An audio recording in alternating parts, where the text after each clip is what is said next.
নমস্কার বন্ধুরা, চুমকি রন্ধনশালায় আপনাদের সবাইকে স্বাগত। আজকের রেসিপি পাকা আমের সফট কেক।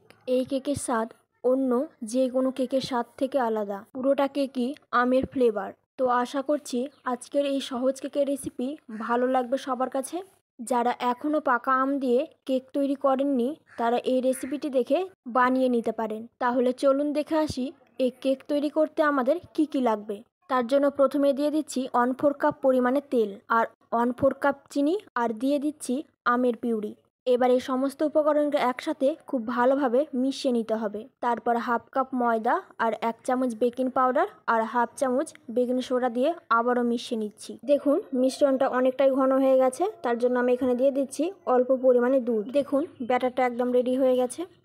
পাত্র নিয়ে নিয়েছি, আর আগে থেকে পাত্রটাকে আমি তেল মাখিয়ে রেখেছি, আর তার ওপর আমি নর্মাল পেপার বিছিয়ে দিয়েছি। এবারে কেকের মিশ্রণটাকে আমি এর মধ্যে দিয়ে দিচ্ছি, আর গ্যাসের ফ্লেমে আমি এই কেকটাকে বেক করছি। পাত্রটাকে আগে থেকে বসিয়েই আমি গরম করে নিয়েছি। তারপরে কেকের পাত্রটাকে বসিয়ে দিয়ে অপেক্ষা করছি 30 মিনিটের মতো। 30 মিনিট পর আমাদের কেকটা হয়ে গেছে। এবারে একটা ছুরির সাহায্যে চেক করে নিচ্ছি, আর কেকটাকে আমি ঠান্ডা করে নিচ্ছি।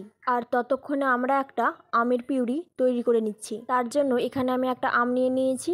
আমটাকে ধুয়ে পরিষ্কার করে এইভাবে দুফালি করে কেটে নিয়েছি। এবার একটা চামচের সাহায্যে এইভাবে তুলে নিচ্ছি। এবারে কোনো রকম জল ছাড়াই আমি আমের পিউরিটা তৈরি করে নিচ্ছি। এবার গ্যাসের ফ্লেমে একটা প্যান বসিয়ে 1/4 কাপ দিয়ে দিচ্ছি চিনি, আর ম্যাঙ্গো পিউরিটা দিয়ে দিচ্ছি।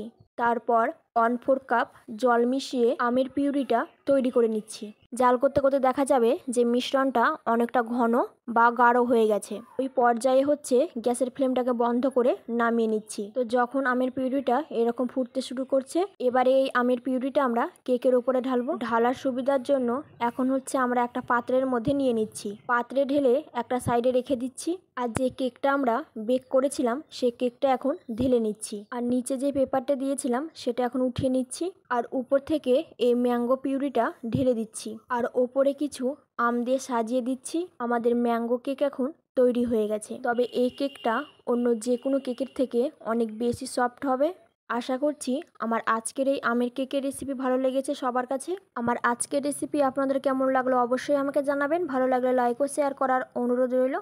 আমার চ্যানেলে নতুন বন্ধু হয়ে থাকলে চ্যানেলটি সাবস্ক্রাইব করে নেওয়ার অনুরোধ রইল। পাশে থাকা বেল আইকনটা অবশ্যই প্রেস করে দেবেন, কারণ আমি চ্যানেলে যখনই কোনো নতুন রেসিপি শেয়ার করবো নোটিফিকেশন আপনাদের কাছে পৌঁছে যাবে। আজকের মতন এই পর্যন্ত। আবারও হাজির হয়ে যাবো নতুন কোনো রেসিপি নিয়ে। ভালো থাকবেন, সুস্থ থাকবেন, ধন্যবাদ।